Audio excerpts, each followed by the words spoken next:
Hari ini juga kita akan renungkan Ayub pasal 36. Hari ini saya sudah bagikan dua paragraf. Paragraf yang pertama dari ayat 1 sampai ayat 21. Elihu berkata tentang Allah. Ia tidak membiarkan orang fasik, tetapi memberi keadilan kepada orang. Jadi, Ayub sudah mendapat hukuman orang fasik sepenuhnya. Paragraf yang kedua, dari ayat 22 sampai ayat 33. Elihu menceritakan hal-hal di alam semesta dan berkata, Allah itu besar, tidak tercapai oleh pengetahuan kita. Jumlah tahunnya tidak dapat diselidiki. Jika membuat kesimpulan berdasarkan dua paragraf ini, Elihu berkata tentang Allah. Ia tidak memandang hina apapun, tidak membiarkan orang fasik, tetapi memberi keadilan kepada orang sengsara dan akan meninggikan orang benar. Jadi, kita harus mendengar dan takluk kepadanya supaya senang sampai akhir tahun. Menurut Elihu, Tuhan berusaha membujuk Ayub keluar dari dalam kesesakan dan bebas dari tekanan. Tetapi, Ayub sudah mendapat hukuman orang fasik sepenuhnya. Kemudian, Elihu menceritakan hal-hal di alam semesta dan berkata, Allah itu besar, tidak tercapai oleh pengetahuan kita, jumlah tahunnya tidak dapat diselidiki. Saya mencari ajaran tentang Allah, ini jelas. Pertama, ia tidak memandang hina apapun.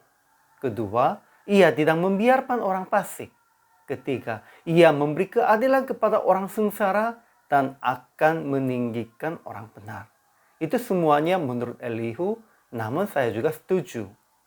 Jika saya membuat hanya satu kalimat sajanya, Tuhan, Allah kita itu adil. Kemudian, ajaran bagi kita. Kita harus mendengar dan takluk kepadanya. Kedua, jangan usaha mencapai Allah dengan pengetahuan kita.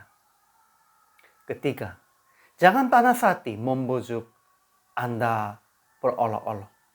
Jangan besarnya tebusan menyesatkan Anda. Ya, itu betul. Tetapi juga jangan menilai orang lain dengan pikirannya sendiri. Kita tidak berhak tentang itu. Elihu pun tidak berhak tentang menilai atau menghakimi tentang Ayub. Aplikasi hari ini. Jangan menilai orang lain dengan standar sendiri.